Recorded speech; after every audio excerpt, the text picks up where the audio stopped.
Hello there, and welcome back to another episode of Check with Tech, your guide to all things tech. I'm your host Yaseen Azzam, and let's get to it, shall we? First things first, let's talk about Facebook. Now, practically everyone knows that Facebook has had a few privacy issues here and there over the years, but now there's something that caught my eye, and it may be unnerving to some of you. There's a bug in Facebook that makes the app access your phone's camera. Yes, I said that right. Facebook now uses your camera in a bug. But the weird thing is, it's only on iOS devices, not Android. So, how? Okay, sure, iOS, okay. But then again, why? Why does that exist? I mean, sure, Facebook did fix it recently, but did exist for a few days, and that's really scary.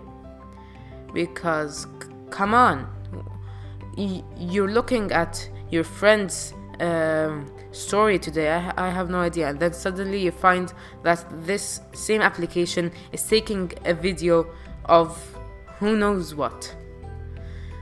Thank God Facebook fixed it, and thank God it wasn't intentional. So yeah, now let's keep to privacy for a little bit for one more news headline. There was this application. It was called Like Patrol, and it has this feature. It's basically like Instagram, but there's something that makes it different. It lets you stalk the people's behavior that you follow. So for example, let's say that I follow Jeremy Renner, for example. If he likes a photo or does anything with it, shares, comments on it, then the application's algorithm will start to detect if that same post had pictures from attractive people. Then it would send you a notification for it. For example, oh, Jeremy Renner did this. Why? I mean, come on. Okay, but then at the end of October, I think no. Yeah, Apple did pull the app from the App Store, so thank God.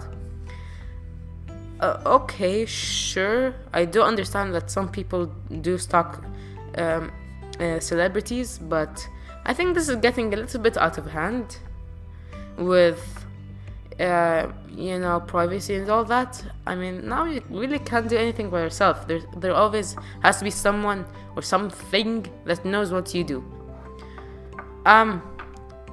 Yeah, now let's go to a different point of view, but we'll stick with Apple for a few minutes. Now, like most of you know, Apple had some rumors that they will have AR headsets and glasses. Well, now there are rumors saying that the headset won't be out until 2022, and the AR glasses in 2023. Okay, sure. Speaking of AR glasses, the Spectacles 3 from Snapchat just popped in, and it's $380. It's basically the same, just with new features and all that. I'm not really into Snapchat myself, so I wouldn't call it as useful in my daily routine. But yeah, the concept of AR glasses, they're just too insane. I mean, like, how does it even work? Yeah, the feature is coming really quickly. And now, the last thing I want to talk about Apple for now. The 16-inch MacBook Pro came. Yay! So it's supposed to be 15-inch, but Apple just went ahead and said, nope, we're making a 16-inch version instead. So that's good, I applaud them for it. Less bezels, bigger screen, all that. Well, what's new on it? Let me tell you. Well, there are two new surprises. First of all, On recent MacBooks, the escape key was on the touch bar. Well, now it's back to its original form. It's a physical key again. You might not feel a difference at first, but trust me, there is. And then the second thing, goodbye butterfly camera. I'm being completely serious, and to now stick to a scissor keyboard. I think that's what they call it. Yes, so basically, Apple said in the press release for the new MacBook Pro, our Pro customers tell us they want their next MacBook Pro to have the best notebook keyboard ever. The best notebook keyboard ever. I don't think the butterfly keyboard was up to that task, so I think that it was a good choice to use the scissor keyboard. But yeah, that's good news. It's 16-inch. I think it is better than having a 15-inch version for a large laptop. But hey, we'll see if it was worth it, or Apple should have kept with the 15-inch MacBook Pro. Yeah.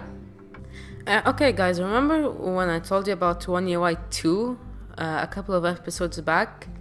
Well, it brought a new feature that's actually very good to the Samsung Galaxy S10 5G. It's important to know that it's the 5G variant. Now, why 5G? Well, I don't know if you noticed this, but on the 5G versions of the S10, there are like 2 extra cameras, one on the front and one on the back. So basically, the hole punch cutout is a little bit longer, and so is the camera cutout on the back. Both of these cameras are time-of-flight sensors. With One UI 2, the front time-of-flight sensor is now used for facial recognition. It's now more secure. It basically uses it to map your face in 3D. So basically, it's more secure, and it's better than using a picture of your face. That's what it used to do, but now it's not. It's basically like the iPhone. So that is very good news. That's it, I guess. Of course, like it's really good and all, but yeah. But this is on the 5G variant. I cannot stress this enough. Some people do get, and a lot of people get confused between the regular S10 and the 5G variant. So yeah. Now let's go to the feature of this episode, the highlight, the Motorola Razr. No, not the old one, not the one from the early 2000s. No, I'm being serious. They're revamping the Motorola Razr for next year. It's not coming this year, unfortunately. It's basically like, you know how the Samsung Fold folds like in half horizontally. Well, now this is vertically. It's like a clamshell design, and to be honest, it looks excellent. Of course, I never tried it, but from the looks of things on the pictures, it might be durable. And Motorola said it could easily last 2 years. I'm not sure if this is true or not, but then again, it's not 2022, so we can't really know until 2022.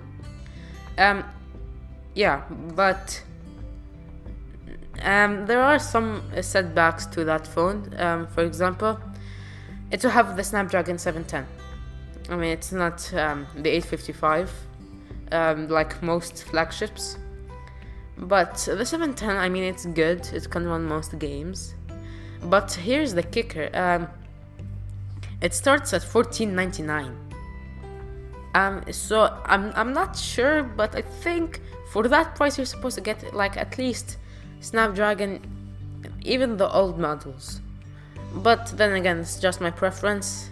The Snapdragon 710 works perfectly. I have no problem with it. Let's see what else.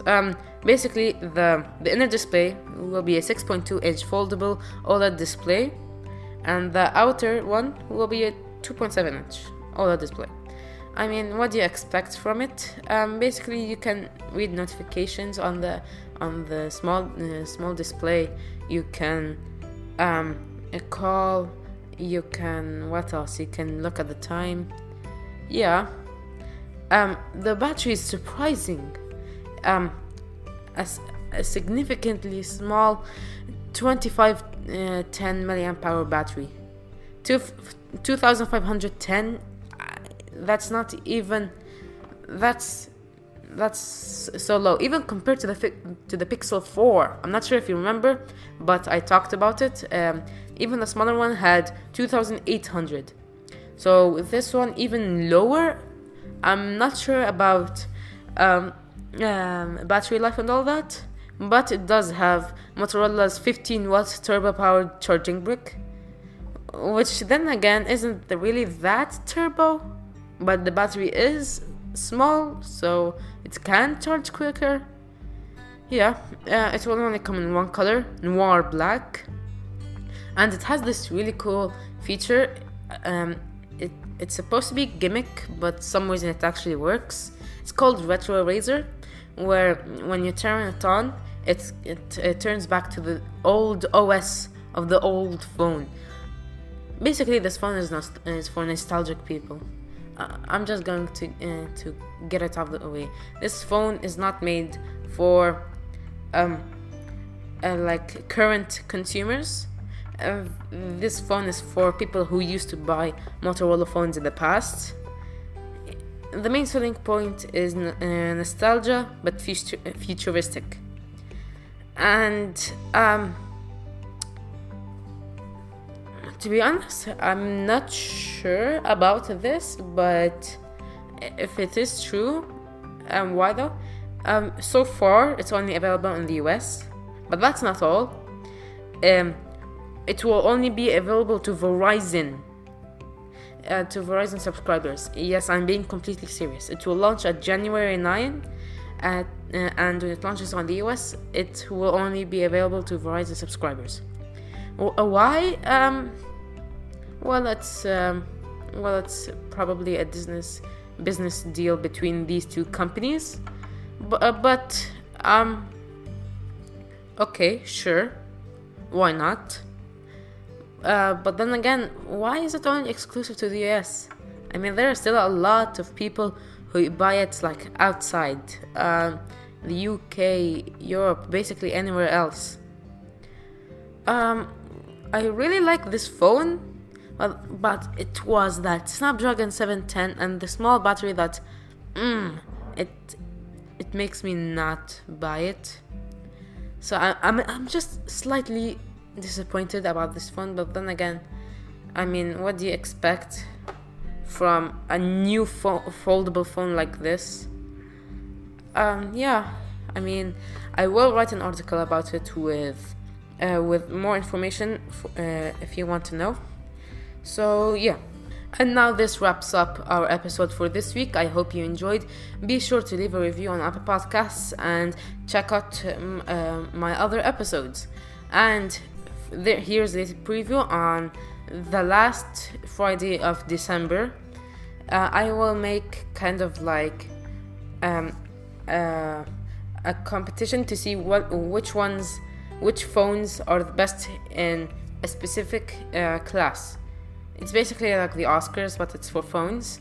We'll be choosing your votes since the beginning of next December. So I will make some polls on my Twitter account at CheckWithTech1. So I'm waiting for you guys to vote, and who knows? Probably have a surprise winner. So I'll leave it at that. This is Yaseen Azzam signing out. See you next weekend.